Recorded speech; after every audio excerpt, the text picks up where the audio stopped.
Okay, so I think it's 5:33. So let's call this meeting of the Mashpee Public School Committee to order, January 5th, 2022. First order of business is the Pledge of Allegiance. Pledge allegiance to the flag of the United States of America, to the republic for which it stands, one nation under God, indivisible, with liberty and justice for all.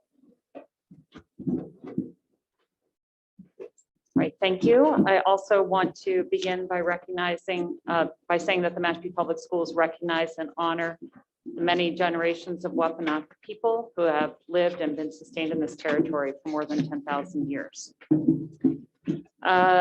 Next, we would like to ratify tonight's agenda. Do I have a motion? I'll make a motion to ratify the agenda. Okay, motion by Kathy. Is there a second? I'll second that. Second by Matt. Are any, Madam Chair, yes, I believe that there has to be a vote to close the public hearing. And that's not listed. okay. Yeah, I don't see one. So just to reiterate what I had said, so the audience can hear, I believe that it requires a vote to close the public hearing, and that's not indicated on the current agenda. Do we need a vote to open the public hearing? Because there isn't a vote for that either.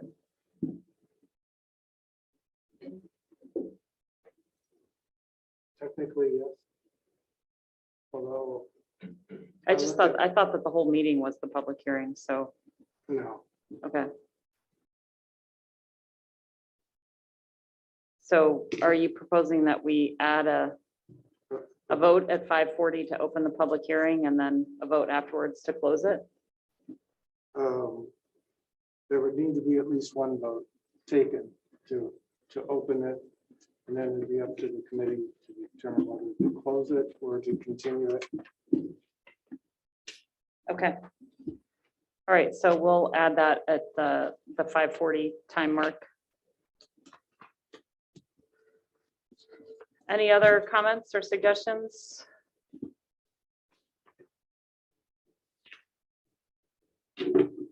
Okay, so motion to ratify with that amendment. Kathy, how do you vote? Yes. Matt, Yes. Brian, Yeah. Don? Yes, I vote yes as well. Okay, so next on the agenda is public comment. I don't believe we have any in the room. Do we have any on the Zoom? No. Okay, so then we're just moving on to the minutes from December 15th on pages 1 to 3 of the packet. Does anyone have any? Well, actually, I'll just say I move to approve these. Is there a second? Just to ratify. Pardon me? You just making a motion to ratify yourself? Yeah. So I'll second that. Okay, is there any discussion or edits to the minutes? I don't have any.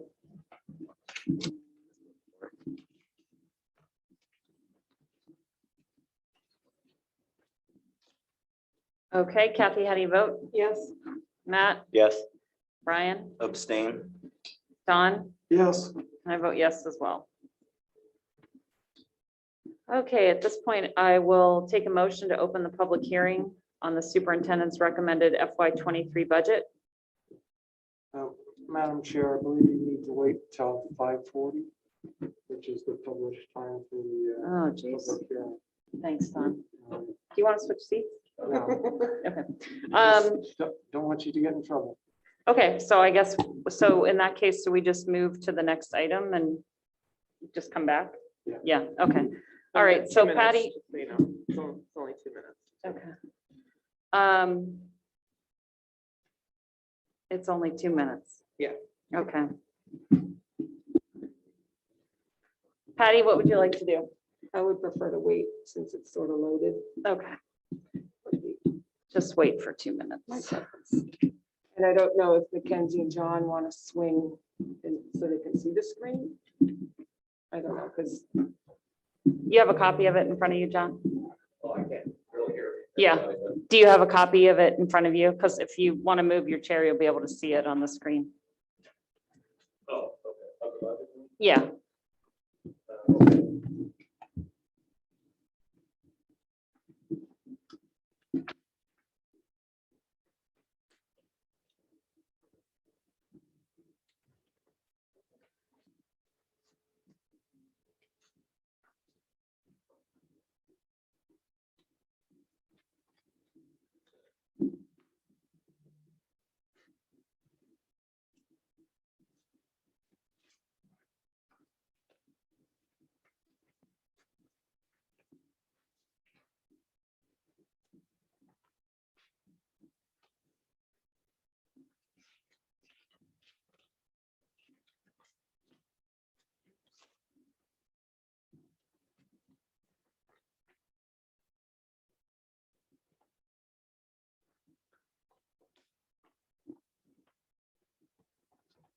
Okay, now I will entertain a motion to open the public hearing on the superintendent's recommended FY23 budget.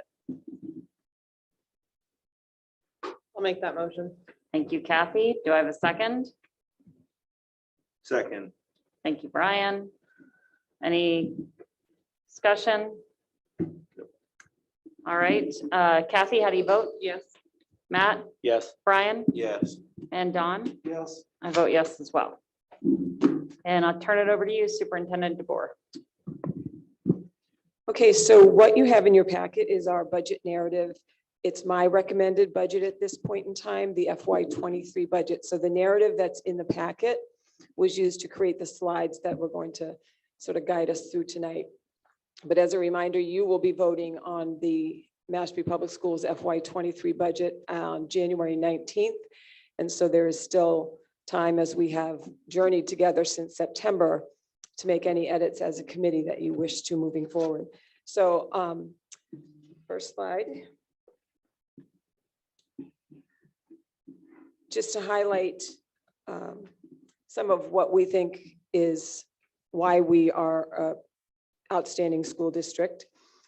We really focus on learning experiences that prepare our students to be college, career, service, and civic ready. There are a lot of paths our students can take, and we want to make sure that we've prepared them with the knowledge and skills for the choices that they want to make. We honor diversity, we provide equity, and we are ensuring inclusion. That ties into our current plan for success. We have foundational pieces in place and many more additions to make as we move forward with our analysis. We live in a community that greatly values education. We have created a culture of excellence, kindness, and respect in our schools. We strongly focus on the whole child, not just the student that is in front of us. Our classes are taught by highly qualified teachers.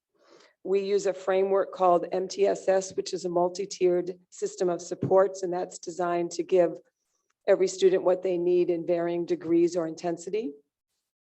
We have multi-age learning opportunities. We definitely are not using our older students as often as we should as resources for our younger ones, but that is part of our plan moving forward.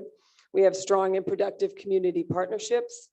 We were recognized in 2021 with a Magna Award, which was recognizing us for the equity work we have done in partnership with the Mashpee Wampanoag tribe.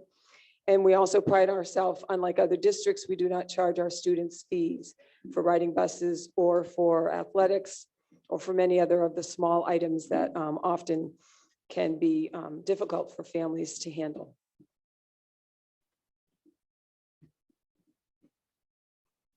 I need to minimize that little thing up there.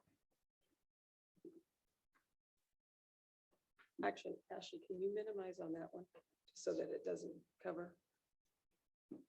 So the next one is just sort of the very 10,000-foot look at our FY23 budget, and it gives a little comparative data from FY22.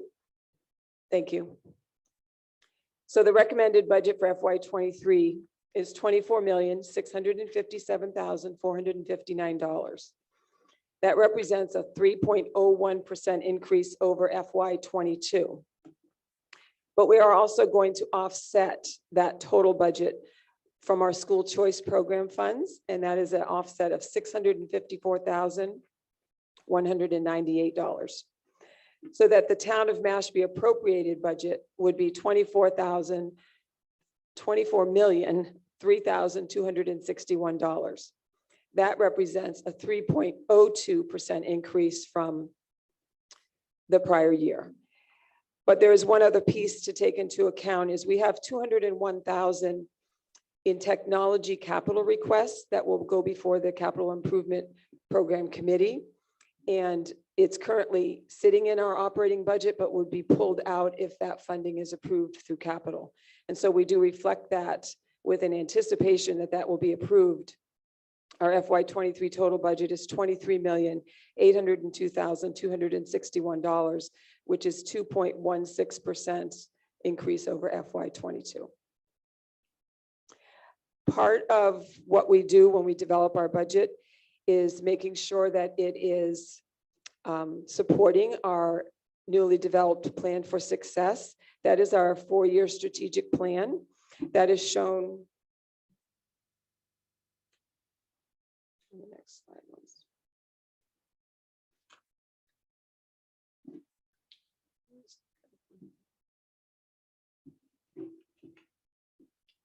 There we go. I didn't include the entire plan for success, but it is in our narrative if you're looking for a little bit more detail. What I did include was the cover piece, the bigger piece picture. I do want to emphasize that the mission statement, and that this plan for success was developed with a large group of stakeholders, not just school personnel, but community members, students as well. And everything was looked at in terms of this new plan. The mission of the Mashpee Public Schools is to ensure a student-centered comprehensive program of rigor, scope, and depth that prepares all students to be college, career, service, and civic ready, and teaches respect and acceptance of others. Our vision is that every student, every day, is safe, respected, and engaged to achieve academic and social growth in a personalized learning environment. The core values that we share: we value our students, staff, and community. Every decision we make is learner-driven to improve student outcomes. Our classroom instruction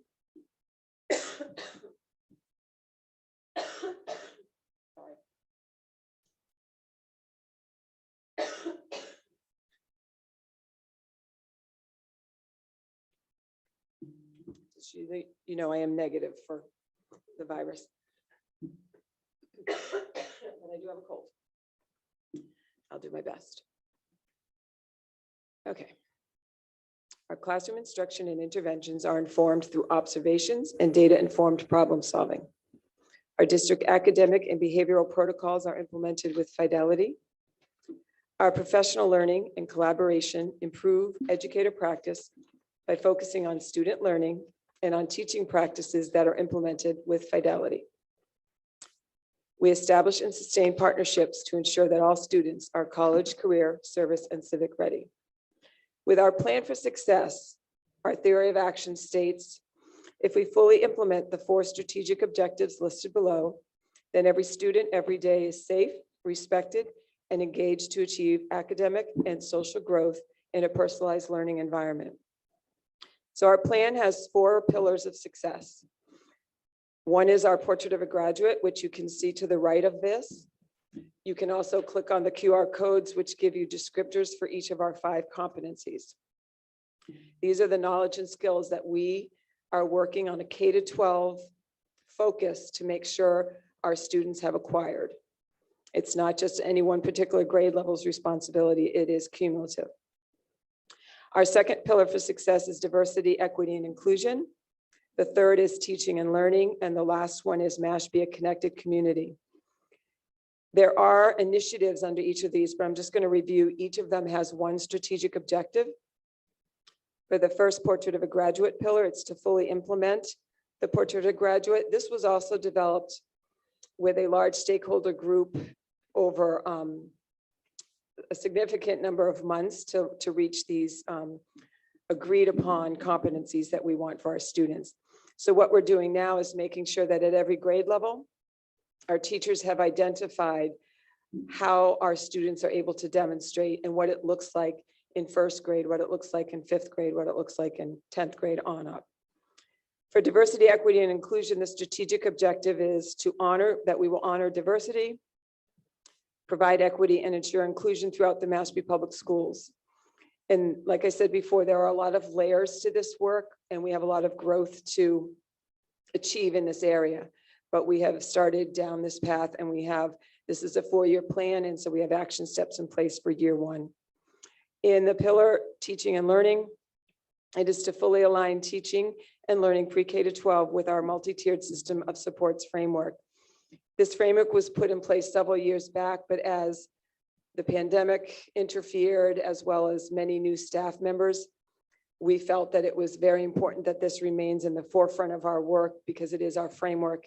And so a lot of actions will be taken this year and in future years to make sure that this is happening the way it's supposed to. The last one, Mashpee, a connected community, is to strengthen and grow positive and reciprocal relationships between the district and the community. And we have made inroads in that area, but we can always continue to grow and add to the partnerships. We have found such a benefit to our students from our partnerships with various businesses as well as organizations in Mashpee and beyond. So we're going to keep working at that. If you have any questions along the way, feel free to stop me. The next slide shows the timeline for the FY23 budget development. You can see that it starts in the spring of 21 for a budget that begins July 1 of 2023.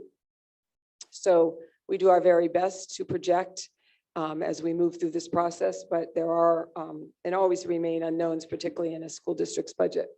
But you can see the blue text at the bottom is what is to come yet. And so tonight is our public hearing on this budget. I want to emphasize that we build this budget basically from a 0 point. The teachers are the ones who start with just telling their principals what they want and need. The principals review those submissions with each team or with each department. They then create their school-based budget that then gets forwarded and sort of merged into a district budget. But then our Director of Finance, Ashley Lopes, myself, and the Assistant Superintendent, we sit with each principal individually and go line by line over what they have submitted. We ask for extra information where we think it's needed. They have backup for all of their items. And so that's the process that continues to go as we build the budget. Once it reaches sort of that review at a district level, it then does go to the finance working group, which is comprised of 2 members of the school committee. And so then they start to sort of review and analyze what's included in the budget, ask questions. We work from there, and then it eventually comes to the whole committee. I believe it was September-ish or October. Anyway, so then from September till January 19th, it's on every school committee agenda with opportunities to continue to question or tweak anything that's in the budget. And that has happened. It was in the Mashpee Enterprise on Christmas Eve, which is a requirement. And so tonight is the public hearing. Tomorrow night is a community preservation committee vote, which is related to a capital item that is shared between the DPW and the schools. As I said, the 19th is when the school committee will vote. On the 20th, we have to submit the school committee's FY23 budget to the town manager. In January, we may have the date, I'm not sure at this point. 24th. January 24th is the capital improvement program meeting where the school requests are discussed. And obviously we are also involved when DPW is sharing, because many of their projects involve the schools. March 18th is when we are scheduled to present our FY23 budget to the finance committee. And then May 2nd is the annual town meeting, which is when the voters will vote on our budget. Any questions?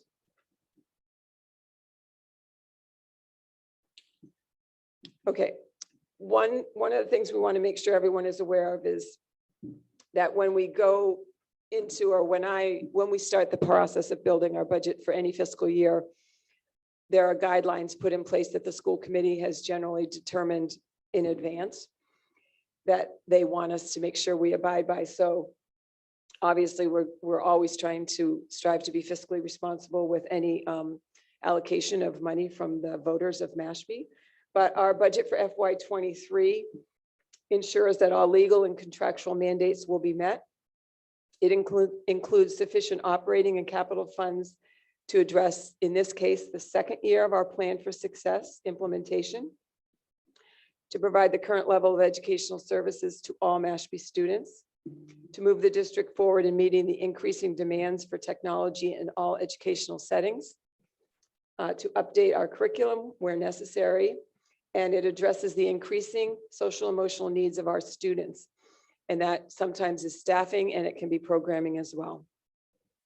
Also, part of the guidelines is the maintenance of a $250,000 floor in our school choice program funds.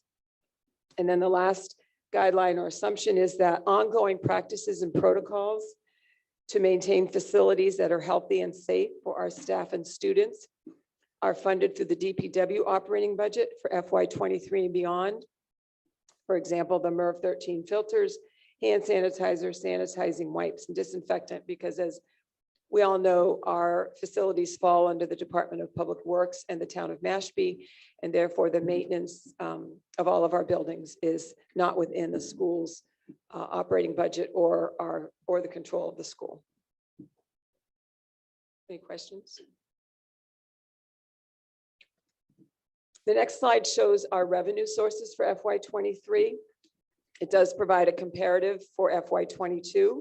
You'll notice that the total grants is quite a bit lower for FY23. And down below, you will see that that is related to some of the COVID funding. So grant funding will remain at the same level as FY20 or decrease. FY21 and 22 includes the one-time grant funding for COVID-19. So we received $510,142 and $1,628,023 respectively. You see the school choice program funds for each of those years being allocated to our budget. So the town of Mashpee allocation is shown, and then the Chapter 78 is listed. That's remaining, we've been told, pretty static, so we have the same amount. Do you want to add anything? FY23 charge sheets have not come out yet, so we don't have the Chapter 70 number. We're making the assumption it will be level funded.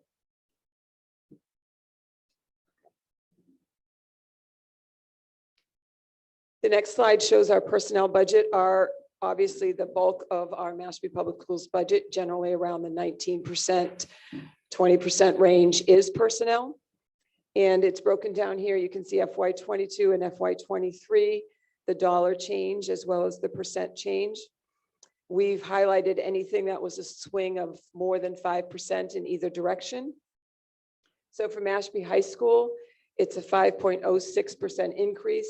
And if you look down below, it included in that number is the addition of a science teacher for the new computer science program that is being started next year, as well as the health services program that was put on hold during the pandemic, but we were able to get a grant. So we have all of the materials and I don't know if it's hardware, but we have everything to provide students with the opportunity to gain some industry licensure for the health field when they graduate from Mashpee Middle High School. That's also an example of a great partnership with some health affiliates around the Cape that are going to be supporting that program. And it also allows the equipment that we have allows for some evening programming that may be something the fire department or other medical places will take advantage of. So that increase represents an additional teacher there. And then curriculum and technology has a 22.24% increase. A small piece of that is the addition of an English language education teacher. And that is due to the increase in English learners. And I believe a couple school committee meetings ago, Dr. Hanscom did a pretty thorough explanation and of the ELE program and what we have seen in terms of numbers. One of the big areas is if you're a level 1 learner, that means that you really don't speak English.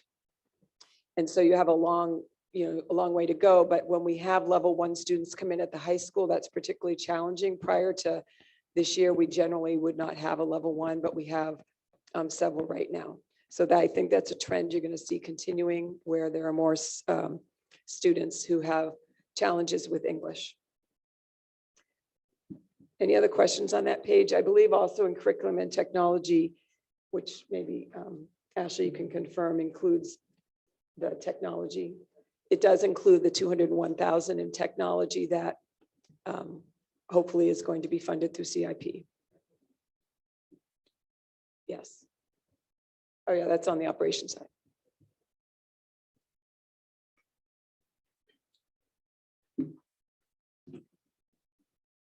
On the next page, that's the operating side of the budget, which is the smaller component of our budget, generally around the 19%. I don't know if I said the last personnel part right, where I said it was about 80% generally.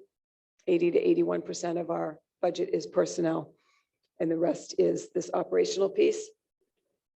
So you see FY22, FY23, and then the dollar change and the percent change. Again, we tried to look at where there was a swing of more than 5%, which is actually more detailed in the narrative. So let me just look there. I'm hearing a lot of rain out there. So the Quashnet School, which was a 5.06%, that reflects some planned purchases of classroom consumables and supplies. The Mashpee Middle High School is a decrease of 6.85%. That reflection is due to off-cycle textbook replacement. The Mashpee High School increase of 27.81. That increase reflects the health services pathway and expenses related to outdoor graduation. For the technology line, that is where the additional 201,000 is housed, that hopefully is going to land in the CIP program. It includes, so technology includes 895,000 roughly of proposed expenses. Offset in that line is our 654,198 from school choice. And then the 201,000 is for the capital. The net increase is 39,960, which is primarily for subscription services and contractual obligations. Transportation has an 11.74% increase, and that is due to driver wage increases, the replacement of a bus, and special education transportation. I didn't talk about the minus 10.73% in out-of-district tuitions.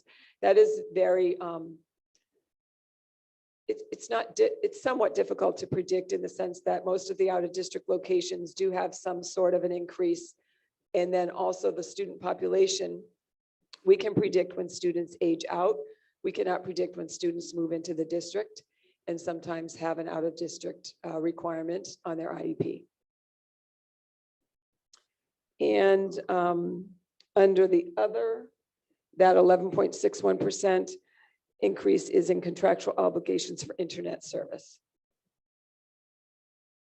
So you can see that the total operating side of our budget for FY23 at the bottom of that chart is 4,539,427, which represents 3.9% of an increase. I don't think I hit on the total. I just went back for a minute. The total personnel budget for FY23 is 19,262,834, which is a 1.76% increase over the personnel budget of FY22.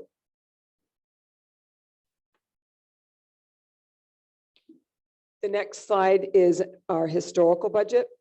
And so you can see the past 4 years going into FY23 as the 5th year for our budget, and the increase, the percent increase over the prior year. And as we've said, or I've said, I think so far in this presentation, I'm going to read that bottom. At this time, we are requesting $3,261 be appropriated by the town of Mashpee for the Mashpee Public Schools FY23 budget. This amount, a 3.02% increase over last year's appropriation, incorporates an offset of $654,198 from school choice program funds and includes $201,000 in FY23 technology capital requests.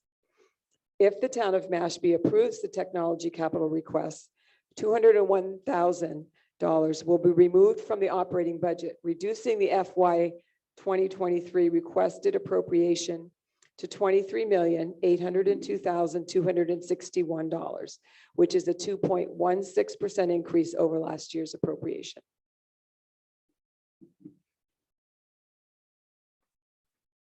Patty, Yes. Let me ask a question. So on that previous slide. Yeah. Were those numbers for the previous years absent capital? Or was that the total budget with our capital included? It's absent capital because our final budget was reduced by the capital amount that was approved by CIP. Yeah, okay, that's what I thought. If you want to look apples to apples, you look at the red number down below and that 2.16% increase year over year. Okay, thank you. Did everybody hear that? Yes. The next slide, which is also taken from our budget narrative, just shows sort of a historical journey of the rate of budget growth. So you have the blue columns, which are actual expenditures, and the orange line is the percent growth budget.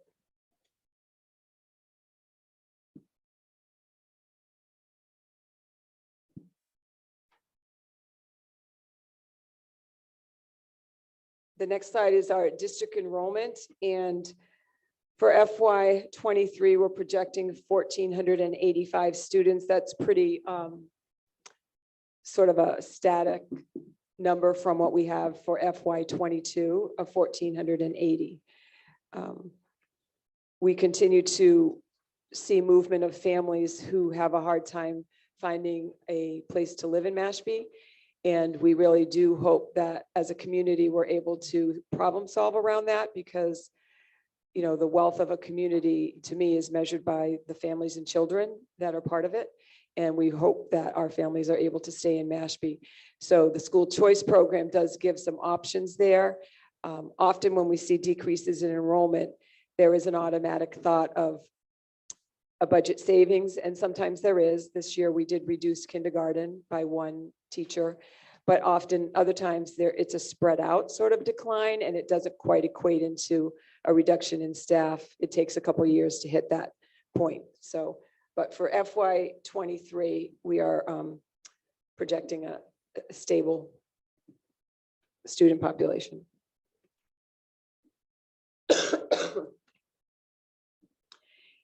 This next slide shows the FY23 personnel budget, comparing all the past years. So we have it broken down by schools.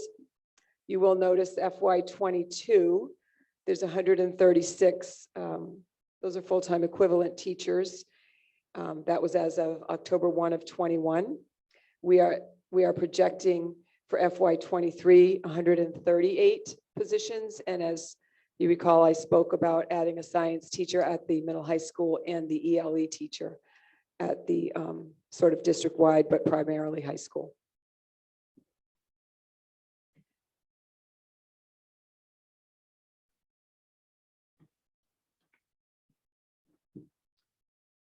Not included in our budget narrative, but included as these slides is just a little recap of our capital improvement program.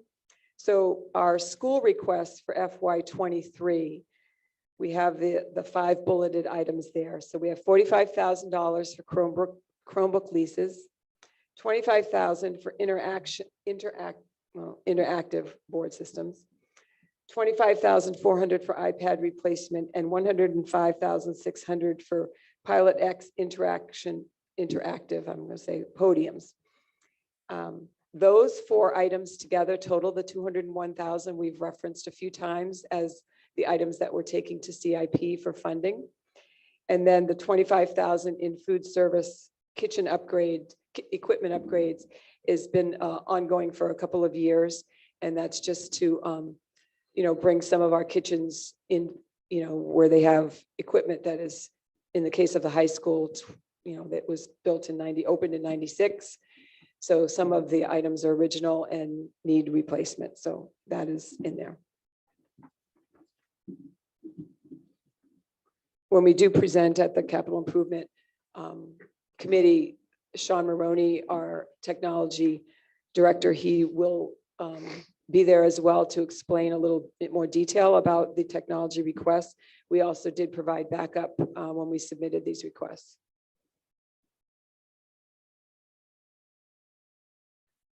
In the capital improvement program, as I discussed, our school buildings fall under the DPW in the town of Mashpee per the charter. And so part of what the DPW has requested through CIP that are school specific are shown on this slide. There's flooring replacement. That's generally on every year. Gym upgrades at the middle high school. Quashnet vestibule was something that was promised by the town when we moved the voting from Christ the King back to the Quashnet school.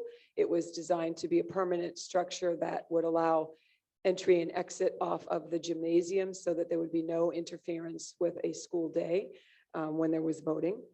Quashnet gymnasium upgrades have been something that we have requested in multiple years as well. That floor is original to this school in 78. There have been student injuries there. So we're looking to sort of refresh that. And that is also a very highly used facility by our community members as well. Different recreational groups use it, pickleball, all of those people. And then HVAC upgrades throughout the district are also part of the DPW capital request.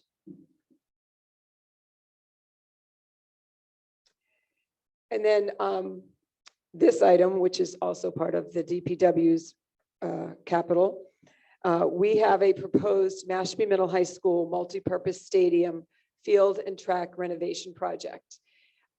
It was presented to the Community Preservation Committee on December 2nd. Portions of this project do qualify and meet the requirements for funding through that source. And so the total projected cost of this project is $2,970,350. There are contingencies built in that so that hopefully that is the highest it's going to be, and we're hoping it would be lower.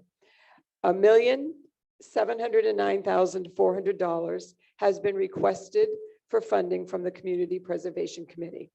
And like I said, that committee is reviewing all the submitted proposals again tomorrow night, and I believe making the vote to recommend forward. We're hoping that this project does make it to Mashpee Town meetings so that the voters in the town have an opportunity to weigh in on this and make their choice.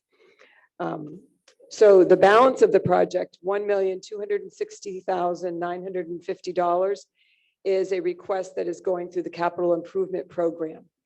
And that amount is mostly specific to the turf field, which is not something that's eligible through community preservation funds.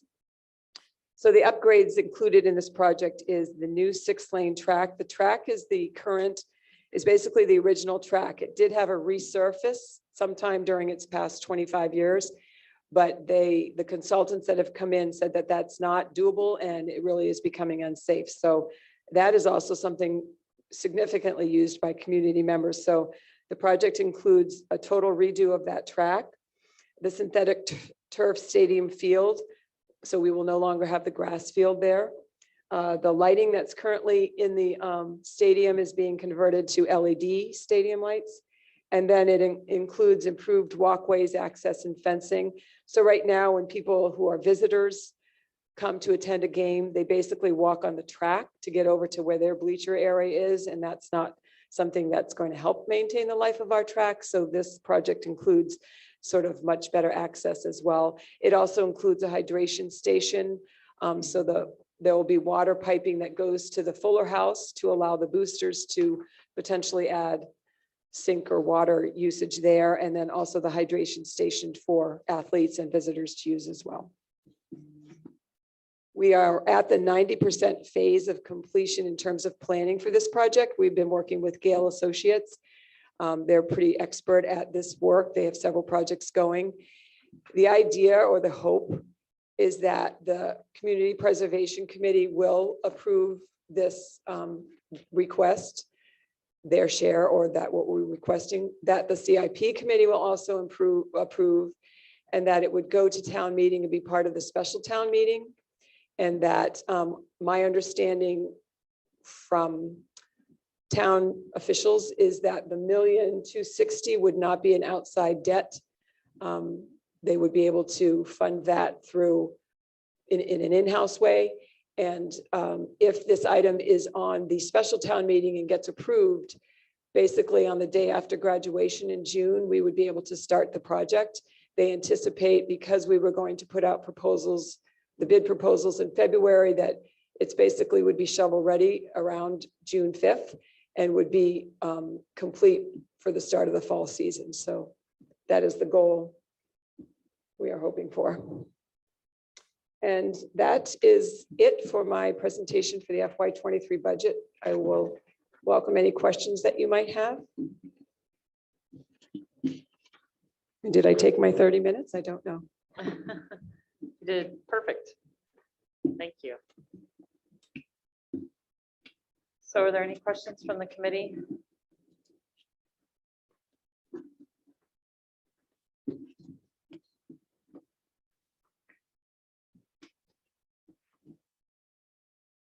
We've been through this a number of times, so maybe there aren't.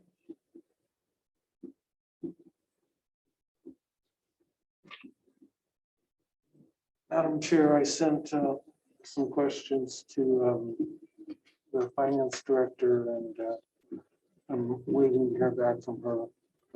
And those will be published once those are reviewed. Hey, I'm Okay. sorry, Don, can you speak into your microphone? I couldn't hear you. Yeah. I sent several questions to the finance director regarding the budget, and waiting to hear back response for those. And those will be shared with the committee once they're available. Ashley, can you say anything about those, or I can, I did follow the John, let you know I would get back to them. can you pull your mic in? That with the air running, it's really hard to hear you. Sure. The first question Don asked me was about the transportation line item, and if it was originally, our original replacement schedules for 2 buses. Actually, we are done with our replacement schedule, so we didn't need to do any buses this year, but because in FY21, we only purchased 2 buses, we still need to purchase 1 to fulfill that schedule. So our current budget has 1 replacement bus. When I initially did do the budget, it was for 2. However, with the changes to the wages that increased that contractual obligation, I did not make a change to reduce the transportation line at this time.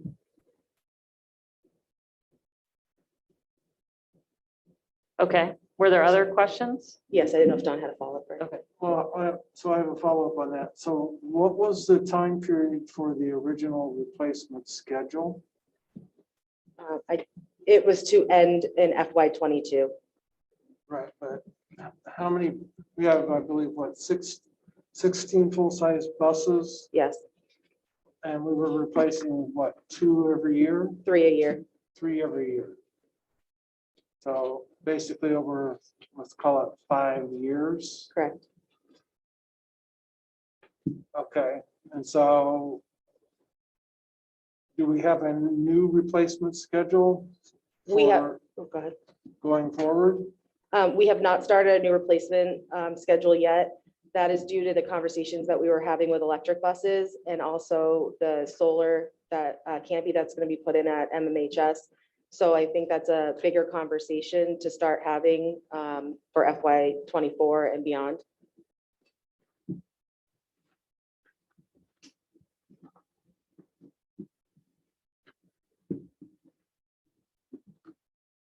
Okay. And then the next question was, what was the cost for a Wampanoag language teacher? And was this included in the proposed budget? No, that is not included in the proposed budget at this time. And we do not currently carry a cost for that teacher. So I did not spec it out at this point. Yeah, the current grant covers the 22-23 school year. But we need to have that conversation for subsequent year So it's covered for FY22 and 23? through a grant by the Wampanoag Language Reclamation Project. So it's covered for 23. Okay. For the next, yeah, for this budget year, we have a teacher that's paid for. But Well, for this year, For this- FY23. The 23 budget, yeah, for the 23 Yeah. budget, we have it covered. yes. Okay. That was my question. Okay. Okay, was there anything else? Sure, I have some questions, I guess. In regards to the grants, who on our side in the administration helps with those? I think Hope does some of them, or does Ashley do some too, or? I can Everyone. speak to that. So it's a group of us. Hope she ranks for the title grants. So that's Title I, 2A, and Title IV. She also goes out for the competitive grants that we've had in the past. Jamie Curley, the Director of Special Education, does the special education grants, and there are 2 of them primarily each year. Some years there are more. For instance, this year we have 5 of them that she has written grants for.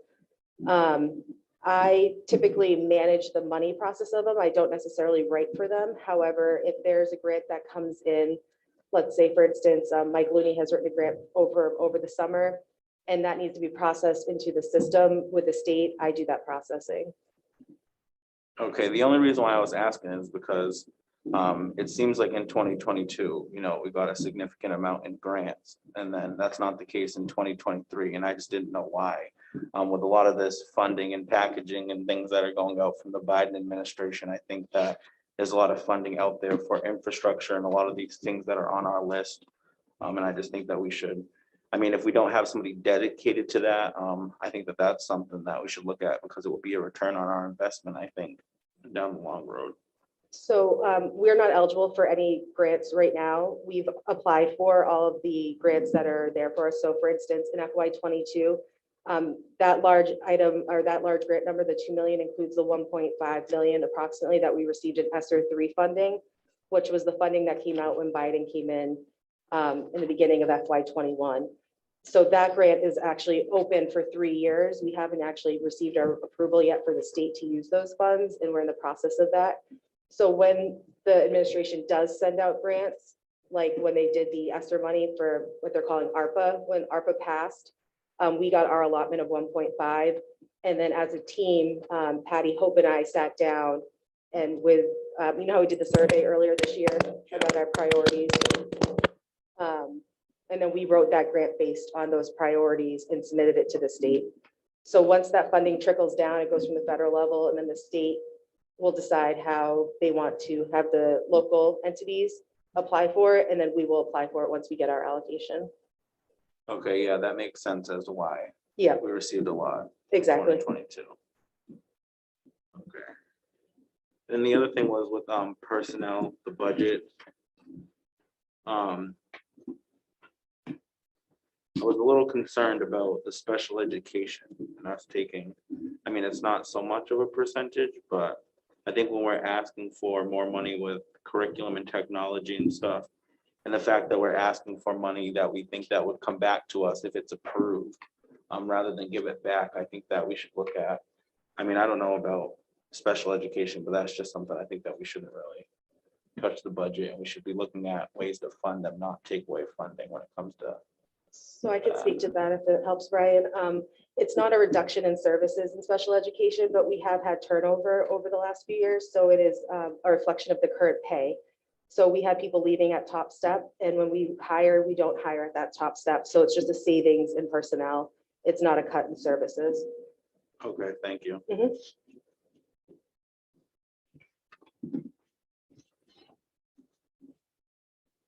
Matt, any questions? No, it seems like everything's been kind of covered through. Kathy? I'm all set. Thank you. The Don? the one last question that I posed to Hope was, or not to Hope, to Ashley, was in regard to school lunches. So currently, school lunches are free to all students in Mashpee. That program currently is scheduled to end, I believe, at the end of this year. And the question was, what would that cost to maintain that for next year? Knowing that there is some potential legislation in front of the Massachusetts legislature that would mandate that with funding to come from the federal government and the rest, assuming it's funded, to come from the Department of Education. And I'm not sure, Ashley, if you have that information at this point. So I'm in the process of doing that analysis that you requested. However, just speaking in broad strokes, currently we're receiving reimbursement at the free level from the federal government. So that's a key factor in the revenue we're receiving for all of our students for food service this year. If that goes away, then we wouldn't be receiving the same reimbursement for non-eligible students if we make the program 100% free. So meaning there's different tiers, there's the paid lunch, there's the reduced lunch, and then free lunch, and we get reimbursement based on those numbers. And it's a different allocation in a typical year. Currently, we're receiving the free amount from the federal government reimbursement. So those are a few of the things that I need to look into to do a projection and analysis. All right. You anticipate having that information by the next meeting? Sure. Thank you. I have not missed having to set the lunch prices, have you? No. but- Yeah. I wish they would just keep paying for us. Well, if lunches. that legislation gets to vote, I mean, Yeah. following that too, Don, and it's been a very interesting thing to watch. Yeah. So, My concern with it is that the legislature has been known to do unfunded mandates. And I can see this just being another unfunded one. That is nice hence in why it's been theory. interesting to watch. So that's really why I want to know what's the whole, what would it cost for Mashpee to continue that? Because we do have, I recall, 40-some% of our students on free or reduced lunches currently. So almost half. Yeah. The budget assumes what with regard to our lunch program? It only assumes the food service director in the operational budget. We have a separate revolving account for food service, and that's where all those expenses are charged to. So, right. So basically, we would have to take the money out of the school budget to put into the revolving account to fund the difference. If we decided to make it free. Yeah, If we if did the that. if the Yeah, legislature if we did that. Well, I think when you separately, when you do that analysis, I would love to know what our lunches are, what our numbers are with the free lunch program, whether they've actually increased or remained about the same. I know in the Bartlett household, nobody cares if lunches are free. They still have to carry their lunch to school, apparently. So I was hoping my child would be enticed by the opportunity to save me some money and time, but she was not. So, okay, any other questions on the budget?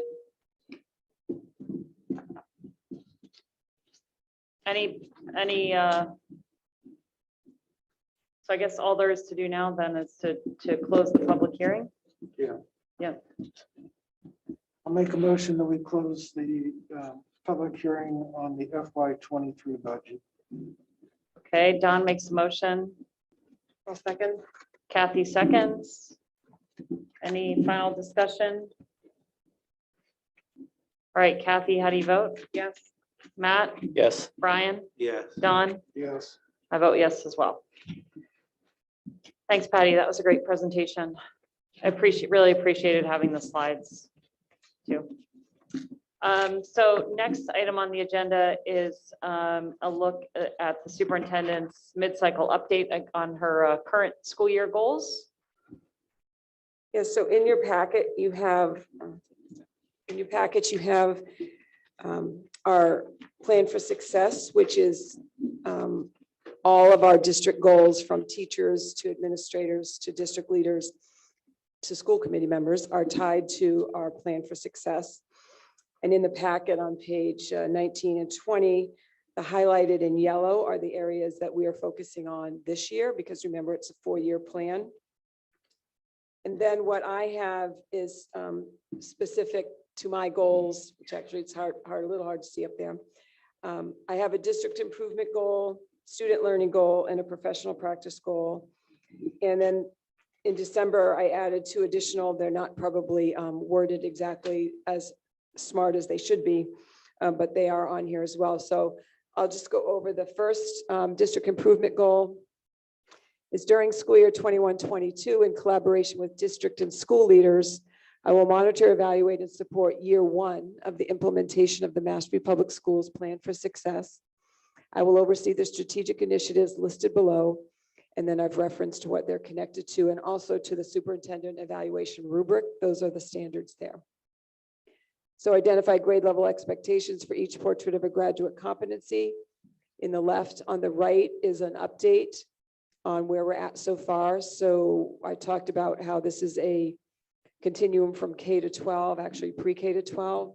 And so we have had teacher teams and department groups working on the first competency, which is purposeful communicator and collaborator.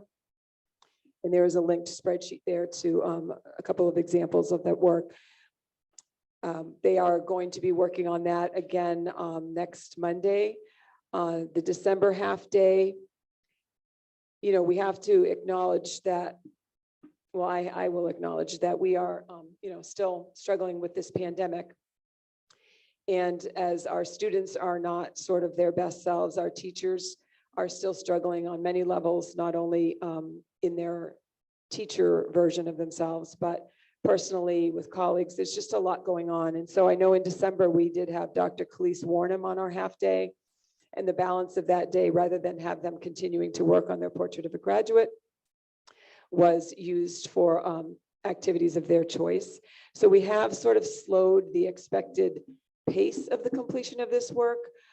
We wanted to have initiative 1.1 completed by June of 2022. I do expect that we'll make significant progress, but we will not have all 5 competencies completed. What has been done so far has been reviewed by principals, and when that's considered to meet the expectation, then a grade level team or department is going to move on to their second competency. So that's where we're at with that. We are using our half days. The second initiative there, analyze and expand district-wide systems to ensure students, especially those from historically marginalized groups, can access the entire scope of opportunities. And so this is preliminary stages of this very in-depth work that we need to accomplish. But part of it is really what I've done so far is I've questioned many activities or events or programs to really say to the teacher or to the principal, how do you know that every student that wants to access that is able to? And are there transportation barriers? All using that lens of really making sure we do much more than just assume because a student didn't return paperwork to be in a club or an honor society that they're not interested, that we have to be more personalized and find out the why and problem solve if there's a problem that they need help with. So there's a lot of layers to that. One of the examples too I wrote here was the AM basketball. The coach wanted to run this 7 to 8, extra opportunity for the players. And I wouldn't let him do it unless he could guarantee me that every one of the players was able to attend. Because even if some said they didn't, they do, because they don't want to be left behind in sort of developing their skills or be viewed as not the same as the other players. So I think it actually involved where one other player was going to pick up a student and the coach himself was picking up a student. We're currently on hold, but that's what the plan was for that activity. Third initiative, 2.6, is provide training to ensure district-wide culture of diversity, equity, inclusion. I did mention Dr. Khalees Warnham. We are working on additional resources for our staff for the March PD Day as well, to slowly sort of work on their own reflection of their biases. When Dr. Khalees Warnham was here, she really did a great job we were all together, spaced 6 feet apart in the gymnasium. And she's just such a thoughtful presenter of making everybody reflect on their past experiences with students or their role as a teacher and how they could have handled a situation differently. And so we'll continue to work with that. 3.1, which is focused on the teaching and learning pillar. Renew our MTSS framework with all staff and ensure implementation thereof with fidelity. So far I have done this at all 3 staff meetings on those dates. I will say that we just had a staff meeting for January, which part of the plan was I was going to take 20 minutes to do my MTSS focused piece. But again, being, not with our head in the sand, recognizing what was going on around us, we changed that to 20 minutes with our COVID-19 district health coordinator to present sort of the changes that took place over the break, and also to allow for question and answers with staff, because they came back after having to try to get their test kit and their masks, and so there's just an elevated level of worry right now, and it doesn't make sense to pile on something when their minds are really focused on something else.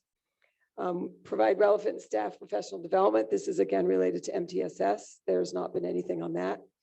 And then create, implement, and maintain an integrated website to increase accessibility for all users. We did switch hosts for our website and totally revamped it. Final Site is the company that helped us do that. I will say these past few days, their site is down for some reason. So every website they host has not been up. But that is not a problem on our end. That's on their end. And I believe that they are making progress.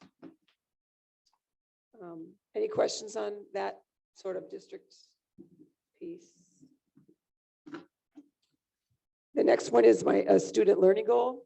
For school year 21-22, in collaboration with district and school leaders, I will support teachers and administrators in the application of Mashpee's MTSS framework to improve social, emotional, and academic outcomes for our students, but they're all mine, as evidenced by data collected.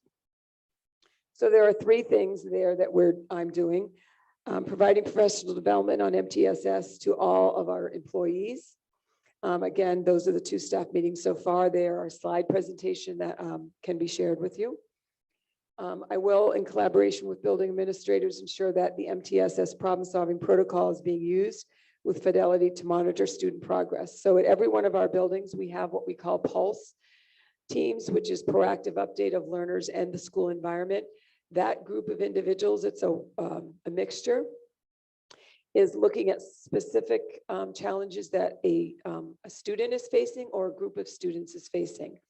And then we have a protocol that we use, and that's consistent in all 3 buildings, to make sure that we are sort of wondering about the reasons why, and then doing some investigations to confirm if our hypotheses are right and to take some steps to improve things. The Quashnet School this year also has an MTSS learning block, which I give huge kudos to Principal O'Brien for that work, because she leads those groups, and it is really allowing sort of a higher level growth in this particular school. I'd like to see it at all the other 2 schools.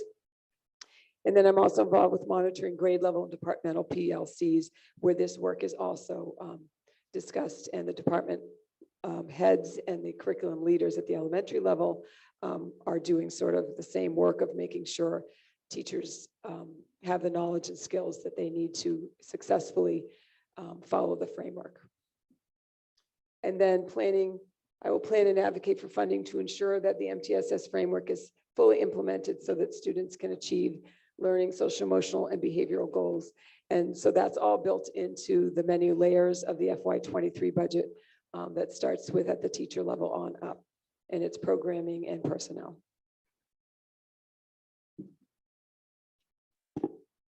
And the last goal is to work collaboratively with teachers and administrators to identify and document the grade level expectations for the portrait of a graduate. So we've talked about that already.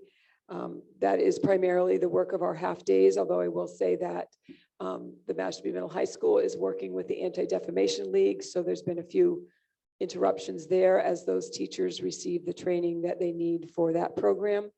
But the goal is that we are working on those at the half days.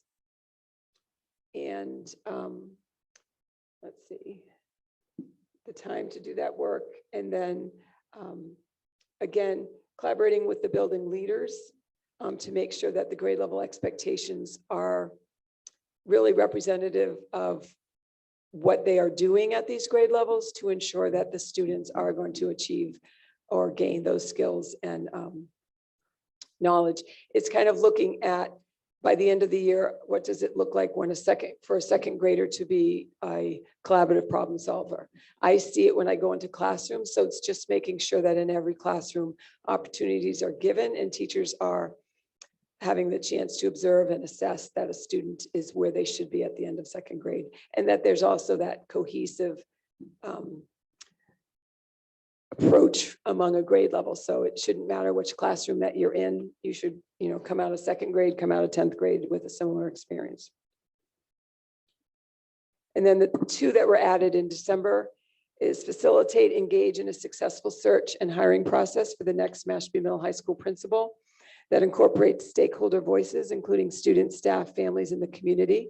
And this is to be completed by June 30th, 2022, with a new principal to begin on July 1, 2022. And then the second one is to continue to strategically navigate and manage the impact of the COVID-19 pandemic on the Mashpee Public Schools, students, staff, and operations, with an ongoing focus on student learning and the health and wellness of our students and staff. I know that this document was sent out to the two school committee members who serve on the Superintendent Evaluation Subcommittee. I did not receive any feedback prior to this meeting on those papers. Anybody have any questions?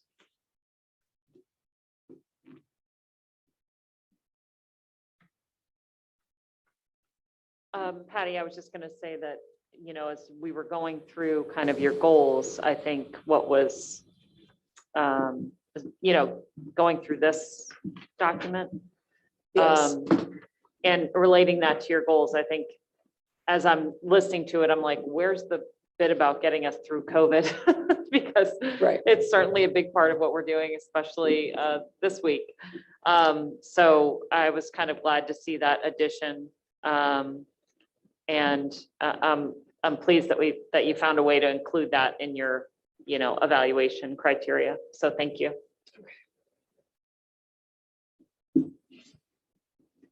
Any other comments or questions from the committee? I believe I come back in April. It's in an April meeting. I have to look at the year-long agenda, but I believe it's April that I present sort of where we're at that point. Might be early May, but I'm not sure. I hope between now and then we'll, I'm really curious about this portrait of a graduate, the grade level competencies, and it would be fun to kind of hear from some teachers about how they created those. And obviously it's still a work in progress right now, but I think it would be useful for the public too, to understand, how that's done for 10th grade versus, 4th, for example. Well, we've talked about, so the longer term is that we want our portrait of a graduate competencies reflected on the elementary report cards. We want our middle high school students to create their Google site, which we have their electronic portfolio. And what you would have is, and anyone who's familiar with the Google site, you'd have a page either, and it could be set up consistently, but it would either be by competency or by grade level. And the students themselves, their voice shows through where they're putting submissions of work that they say, this shows that I'm a, collaborative problem solver. And so it's building that portfolio in electronically that would allow students to sort of really monitor their own growth, which is really important for us. Particularly, I think from grades 3 on up, they can definitely monitor their achievement and growth of our portrait of graduate competencies.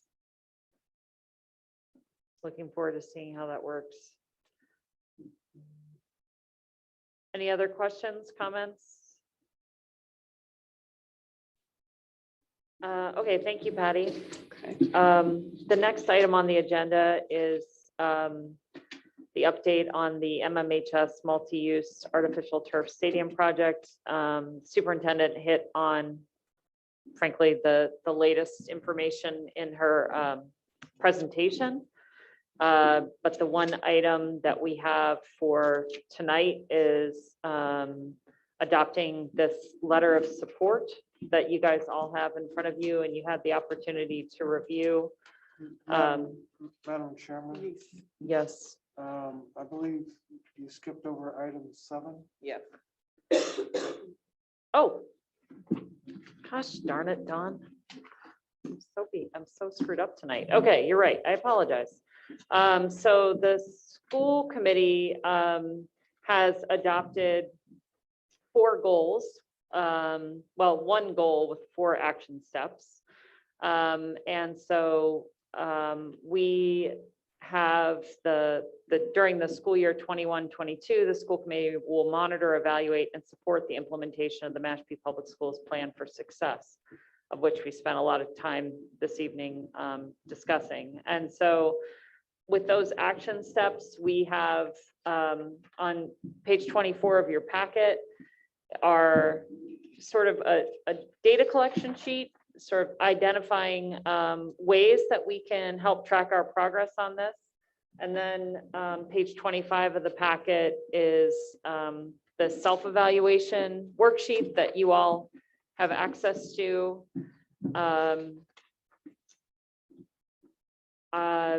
I haven't seen a ton of contributions by the members, so this is kind of a heads up to you to start to think about, whether there are some learning opportunities that you want to do for action step 2, or some things Sherry has been sending around, some district activities that we can participate in, and that's going to keep coming. That was one of the things when Brian and I met in the subcommittee, we thought it would be helpful to start to make sure that you guys are aware of opportunities that are there. It's a little tricky right now with COVID, but I really enjoyed watching the basketball team play from my living room the other night. So that live feed for all of our athletics is pretty cool. You don't necessarily have to go to the gym to be able to do that. And then also thinking about connections to the schools with things like the Mashpee Youth Commission, and some of our other activities related to amplifying student voice. So I'm going to pause there and see if there's any comments, questions, contributions.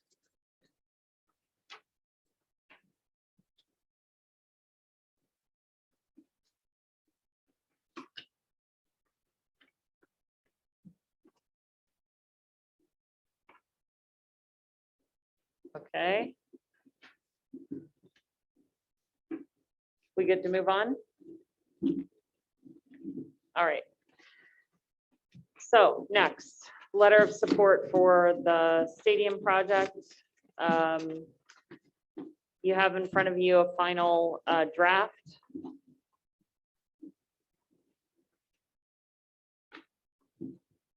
Patty, if you had sent edits to Patty, some of them were incorporated.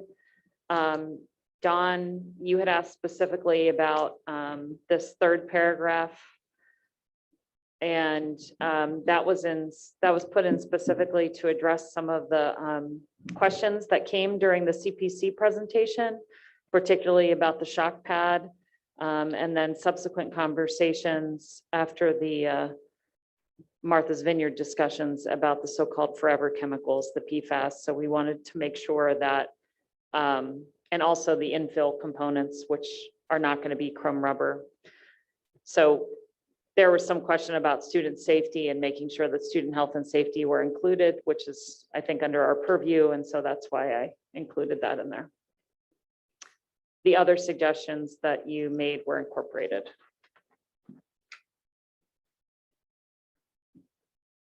Does anyone have any additional questions or changes to this to suggest? No, I appreciated that third paragraph actually, because that I think is important to put out there. Okay, great. Okay, with that, I move that we approve this letter of support for the MMHS multi-use artificial turf stadium project. Do I have a second?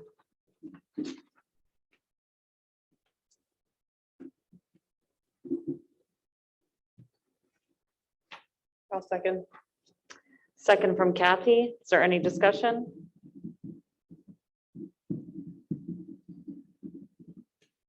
So only add that this was, we were asked by CPC whether we had letters of support. So our vote, while unanimous and in support, was we wanted to add a letter just to give the committee a little bit more to consider. And you guys also have a copy of the letter that I think this was just shared with us today, but this is from the district leadership team of Patty, Hope, and Ashley. Okay. The last sentence, should it say portable? Or is it? No, potable is drinkable. Yeah. There is also a letter that the boosters, so we presented the project to the boosters club on Monday night. It was Ashley and myself and Catherine Laurent, DPW director, and answered any questions that they had, explained pretty much what we've talked about tonight. And they submitted a letter to Catherine. Most of the letters are going to Catherine because she's sort of the lead on the project. She submitted it to CPC. Southport Falcons are also submitting a letter, and I believe, according to the boosters, there was a student petition that was signed. I don't know, I haven't seen it, but that was being submitted as well, so that Catherine can make sure that the committee members have all of the letters before the meeting. I do know that tonight's planning board meeting, that's why Ashley left our meeting, that they are going to be discussing this project at the planning board. My understanding is that Mary Wagon, who's the representative from CPC on the planning board, wants the planning board vote to guide her vote on CPC, and I'm not sure. I just wonder how many other projects in the past that have gone to CPC that involve land or buildings have had the requirement of going before the planning board prior to CPC. But that is where Ashley is, because it's around 7 o'clock that they were going to be discussing that project. Is that meeting virtual? Tonight's is not, because it was already on the schedule as in person. Okay. I thought that had already happened and was dispensed with. So, I don't know. Well, that's what I've been led to understand for yeah. tonight. Okay.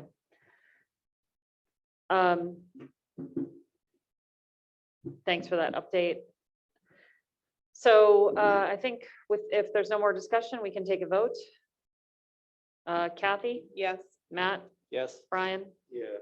Don, Yes. I vote yes as well. So that's unanimous. Thank you. Catherine or Patty will make sure that that gets to Catherine and Kathy. Send it for to her this. tonight. Thank you. Mhm. Okay, next, Patty, an update on the interim MMHS principal search.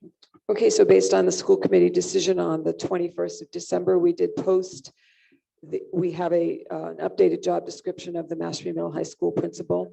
The current one was quite old and outdated, so we updated that. And then we also labeled it similarly as an interim, same requirements, basically. We posted that on School Spring, and we also sent it to MASS, and they shared it on their listserv of retired superintendents. Through today, we've had 8 applicants. We are currently in the interview process. The first interview, there will be more than one in terms of the candidates. consideration. And then depending on what the situation is for the candidate, we don't know for sure when that person would be brought on, but we would be hopeful sooner than later. Are you and Hope continuing to assume the duties of the interim principal in that in-between period?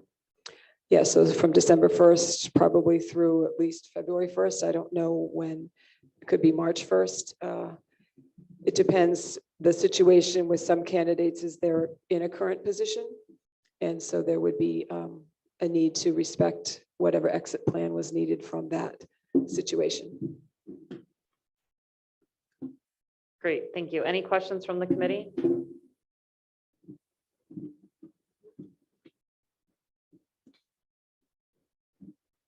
Okay, it looks like no. Are there any other items?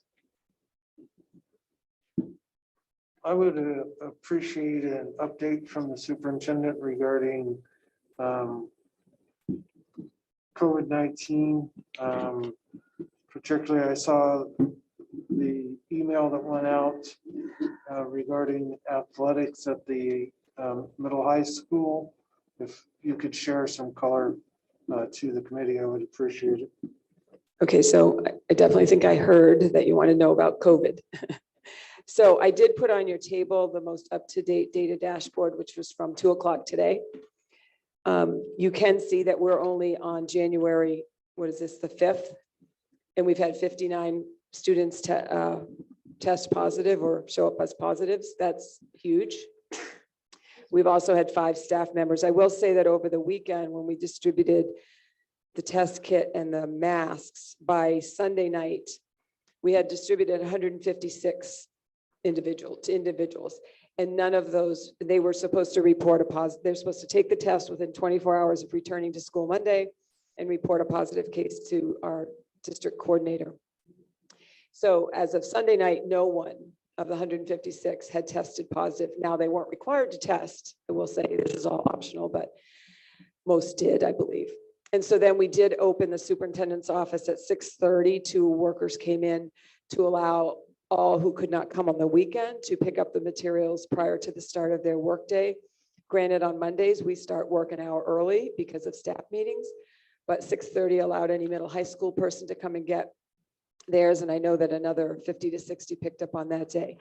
One person who came to pick up their kit, who was not feeling well, did test positive, but that allowed that person not to enter the building. But I want to remind everyone who's watching, or who will watch this when we post it, that we do not want anyone with symptoms, staff or students, coming to school.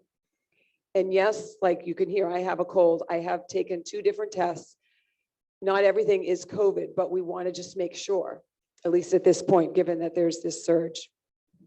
So we continue to really monitor. Now, you'll notice on this form from today that as of today, we're not going to include any close contacts on this sheet because it's become an enormous, almost unmanageable task with the resources we have available. We're not alone. That's across every school district, because it's the contact tracing that takes hours for one particular positive.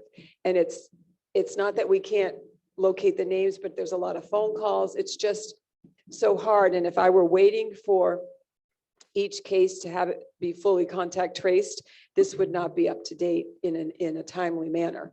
So we just made the decision based on the current surge that we're halting that data on this chart. On the back of the chart, you can flip it over. It's just the actual cases from August through December. And it's by, obviously by month and by school. You'll see the students and you see the staff. And so obviously December, we can see was definitely going up. You can see the same data on the front of the chart as well. It's just more graphic. And like I said, we have had all of our staff members, though, so far who have ended up being positive were not from in-school contact. There's just a lot going on in our families. There's siblings, there's children. And so it affects often they get it. And I will say, fully vaccinated, with a booster is not saying you're not going to get it, because we have staff members in that situation who have tested positive. I don't believe they're sort of overly sick, but it's still a positive.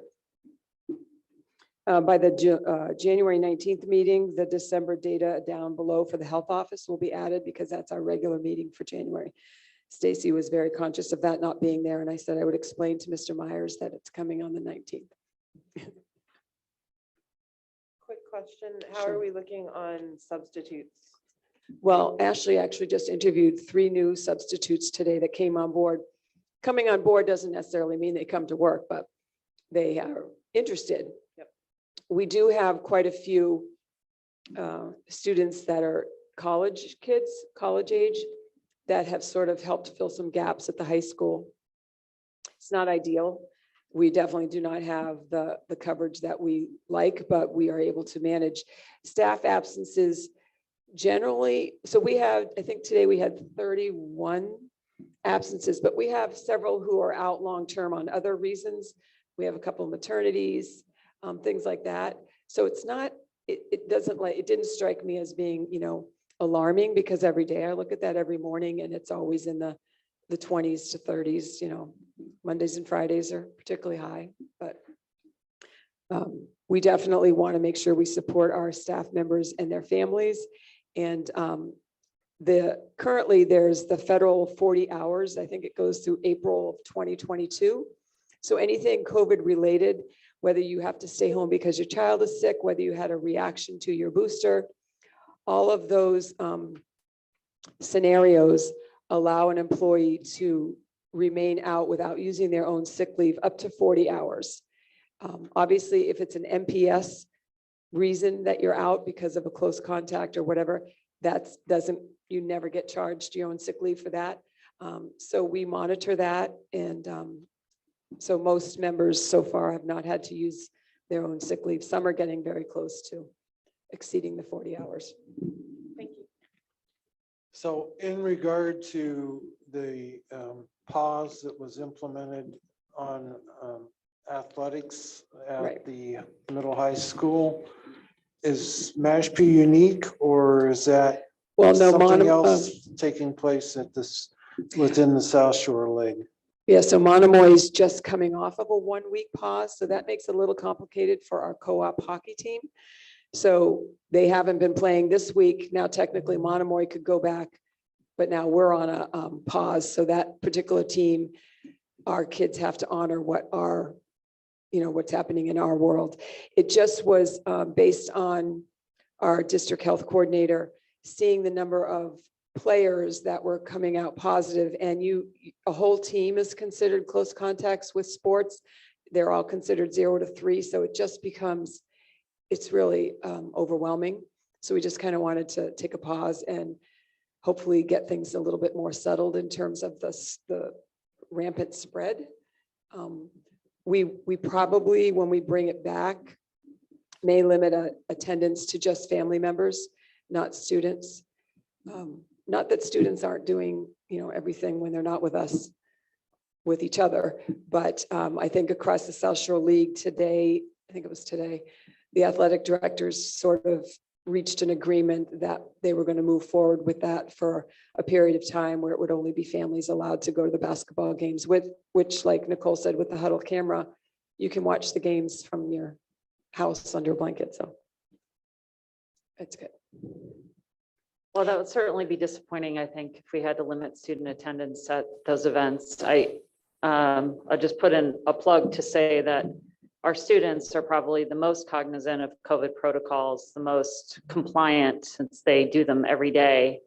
When I did attend a basketball game on Monday, it was a few parents in the stands with their masks down at their chins, not really obeying the district protocols, whereas all the students were still wearing their masks because they wear them for school and sports and everything. So yeah. I'd hate to see those after school activities limited. It's been great for kids to have that social interaction and support of each other.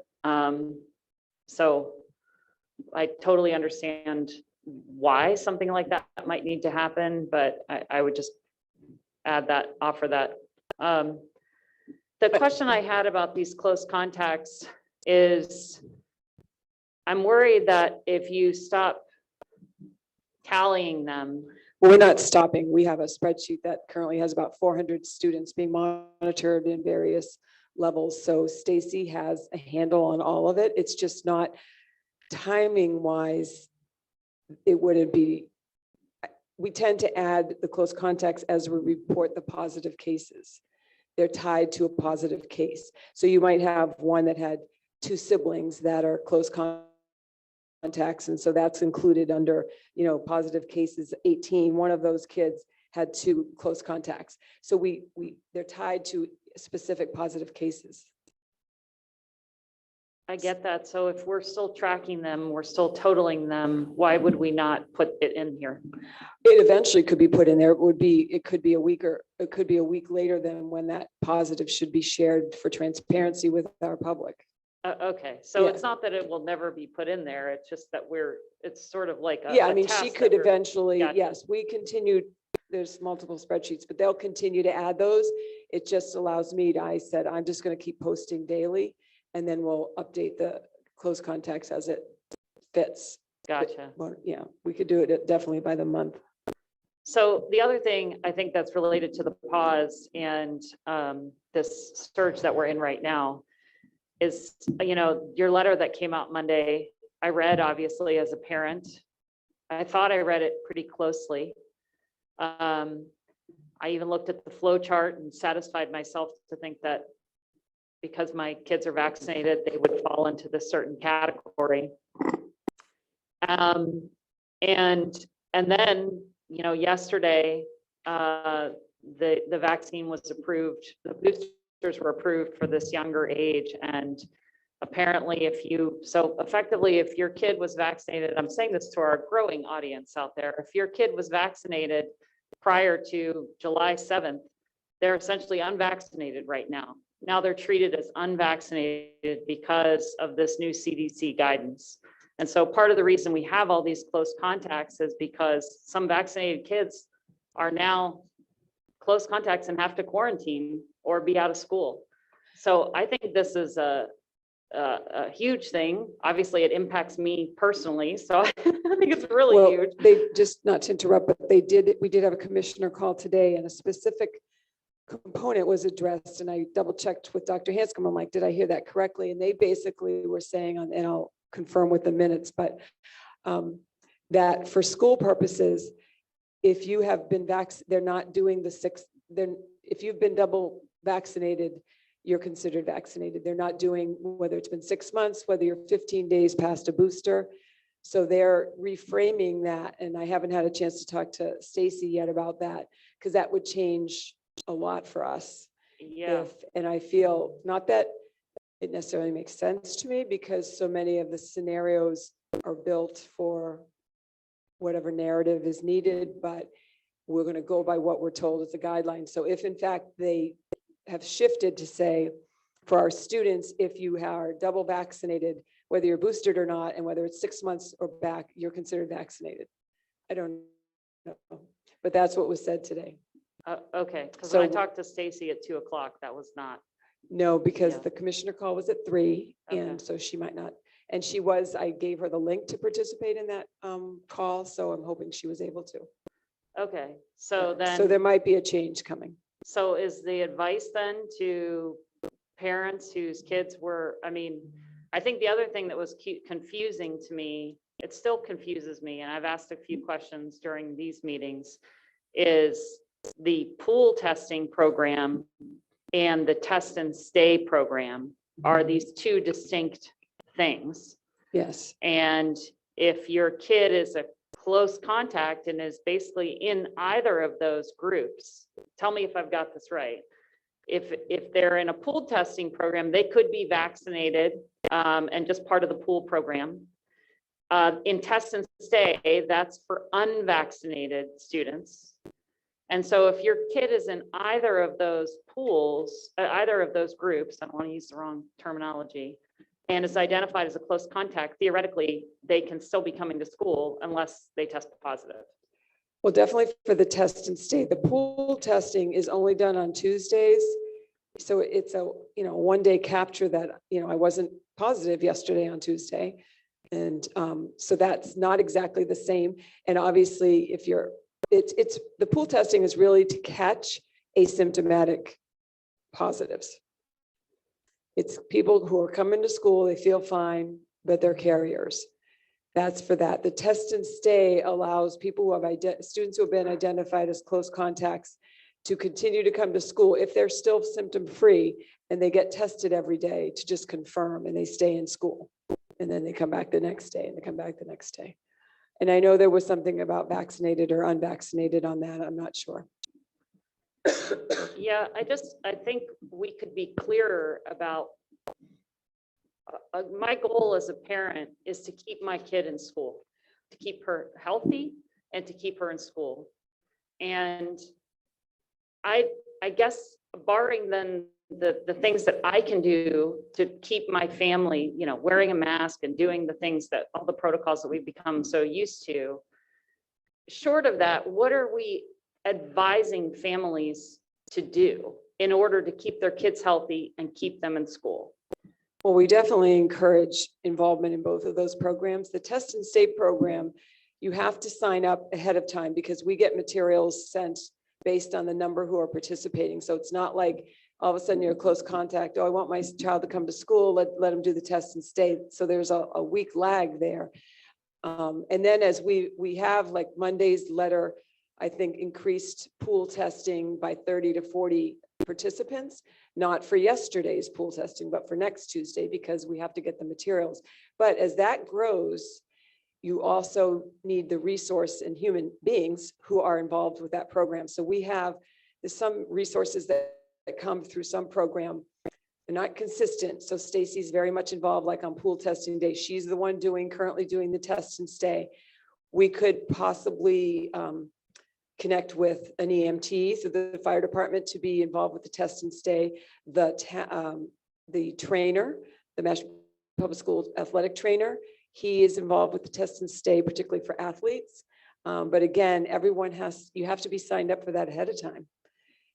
It's much, I know of some students who attend Sandwich, their parent works here, and that's been a real savior because they were already enrolled, so they just get tested every day when they've been identified. And assuming they're not symptomatic, because if you're symptomatic, you shouldn't be coming. It's definitely, that's why we did our, some time with the staff on Monday.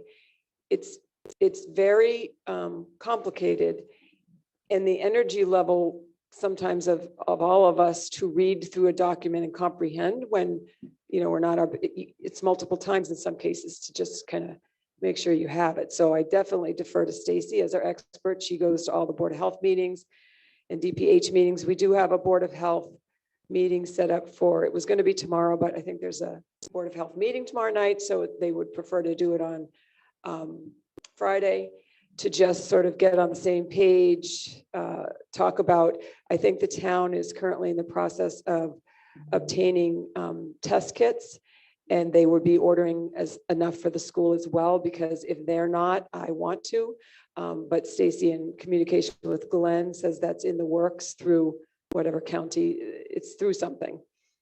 So that would be something that we could also give families as sort of an extra measure of safety. I will say the antigen tests, according to Stacy, you can often get, if it's positive, you're likely to be positive, but you can get some false negatives. So I don't know if it's ever not enough. Yesterday's pool testing, I'm not sure how many participated, but I do know that 2 pools did spike as a positive. So then those individual test tubes had to be re-administered to determine which individuals are positive, and they were here today, so they had to be sent home. One of the things today that the DESI call was recommending is that pool testing goes down to 2 in a pool. So, which means a lot of pools, but then if you have one that shows up as positive, you're only dealing with 2 people. I don't know, you might as well just do everybody individually at some point. What is the point of that? So I don't know. I just don't know. I think they're just, paddling as they go and figuring things out and, swerving to avoid different things. That doesn't make a lot of sense to me, although they were saying you would save testing materials. I'm like, I don't know. But that's probably coming as a change too. And just to add one last little summary piece related to attendance of students. So January 3rd was Monday when we came back. We had 15% of our students absent. So for Coombs, we had 64 students absent, 307 students were there. 80 students were absent from Quashnet, 349 were present. And then middle school, 24 absences, 210 were there. And at the high school, 53 absent, 399. Now, they're not all COVID absences. There couldn't get back from Florida absences. There's lots of reasons kids aren't there. But just in general, so we had 221 absences on Monday, 239 student absences on Tuesday, and 264 absences today. And definitely, like if I just look at high school, it's gone from 53 to 59 to 75.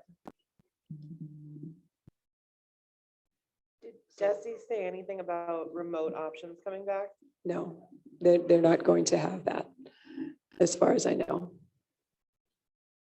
There were questions about, attendance as an accountability factor.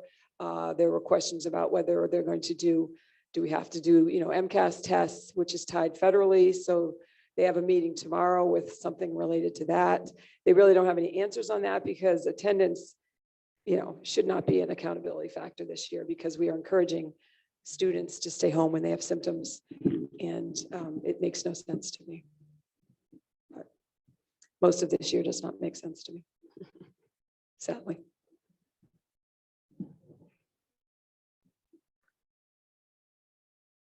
Any more questions on this topic? The only other item that I had, I think I forwarded you guys the email. I had been asked by the chair of the select board about some discussion at the state level about bonuses for frontline workers. And just inquiring about the status of that. I didn't hear back from Senator Sear, but I did hear back from Representative Vieira, who said that the governor's office or the executive branch is administering that process. And I got a couple emails related, but the short answer is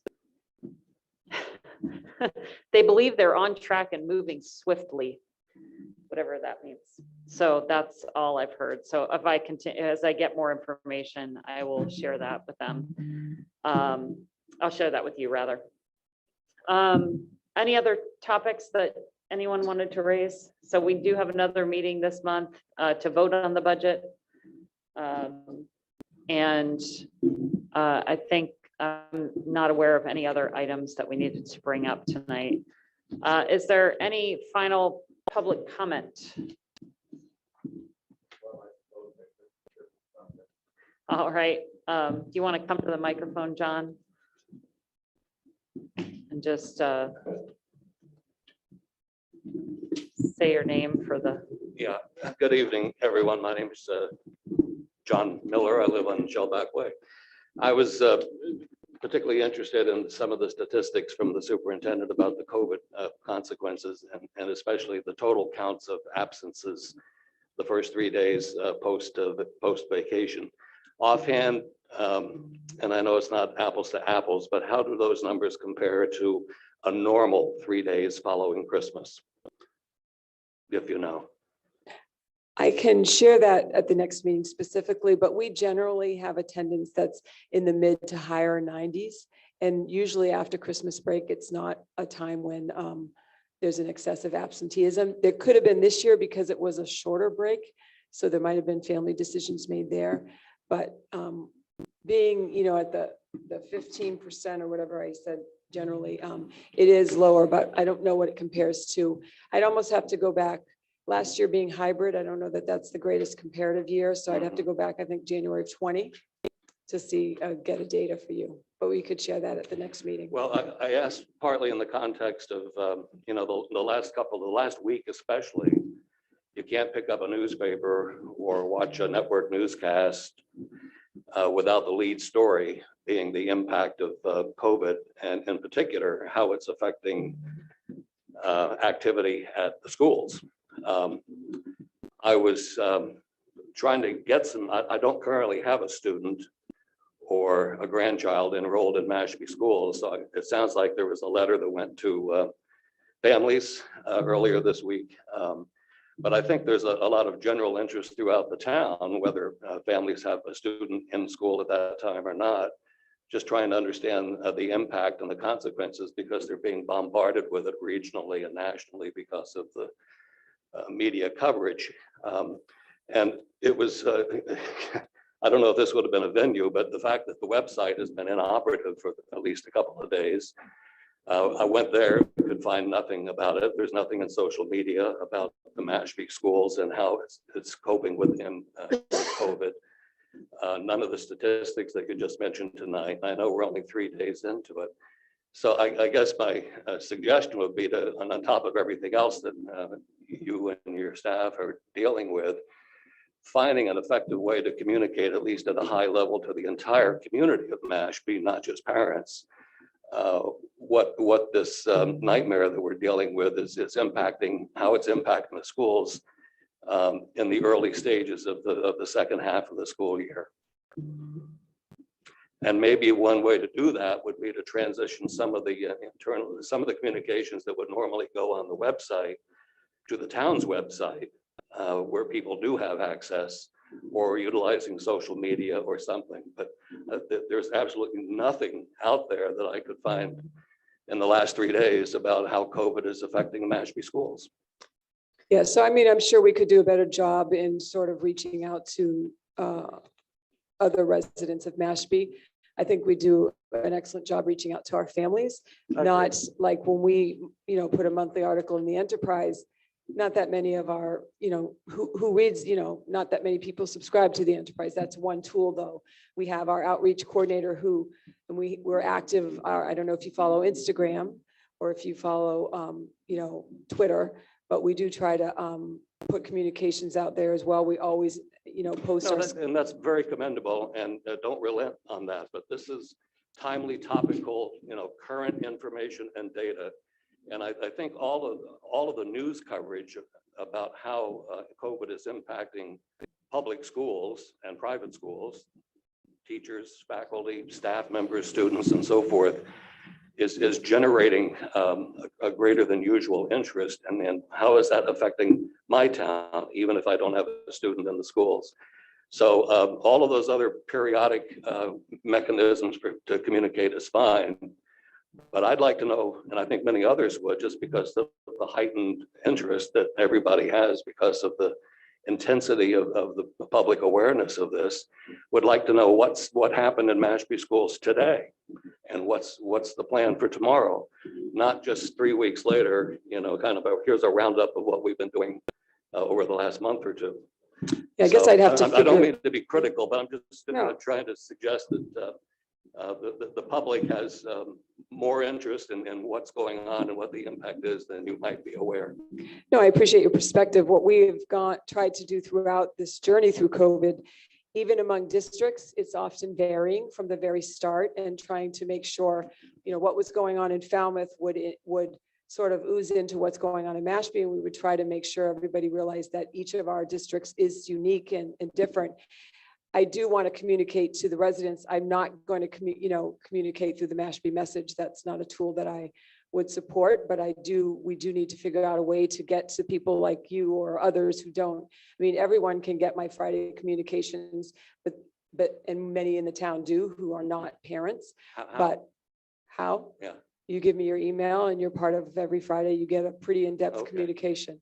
Not that I'm looking for it to be shared on Mashpee Message, but obviously you're welcome I'm to. not here as an advocate of the Mashpee Message, but I think the school does have, I think you just said, an Instagram presence. Yeah, we have a account of its own. Facebook, we have And Instagram, we Facebook. have So Twitter. Those, and in the absence of a website, those would be the perfect outlets in the interim to get something out there without people having to come get it. It's just push it out through whatever Yeah. current timely mechanisms you have available. Maybe the town's website too, temporarily. Well, that is more of a, there's more layers to get something that way. I would suggest that the town's website link to our website, and I know that it is currently down, which has nothing to do with But it us. could be the other way around too, temporarily. Right. And I'm But- sure IT could create a temporary page on the town's website where you could put things that otherwise would go on the school. It has to be linked, though. It can't be another task that I have to go and I put something on the understand. website. But Yeah, we can definitely do a good job of making sure other than families know what's going on. Absolutely. I appreciate That's that my main perspective. point. So Thank you. thank you for considering. that. Yes, absolutely. Yep, thanks, John. I think the timing of the website crash, couldn't be worse. It couldn't really happen at a worse time, No but kidding. the COVID dashboard, the cases and the things that Patty was referring to are on our website and have been there throughout. That's public facing and anybody can access that information. But John, if you send me your email, I will gladly add you to Friday's communication. I think you used to get it when And with Nathan your was, permission, I'll forward that to anybody else that's interested. sure. Okay. And obviously, if anybody is interested in what's going on with the school or how the schools are dealing with this, they can reach out directly to the superintendent's office and get Right. any of that information. Yes, the town manager does receive my Friday communications as well. Okay, so I think without any additional business, I can, oh, this is scheduled, I have a vote to adjourn here. It's on my thing, so I make a motion to adjourn. Do you have a second? I'll second. All right, Kathy, how do you vote? Yes. Matt, Yes. Brian, Yes. John, Yes. I vote yes as well. Meeting's adjourned.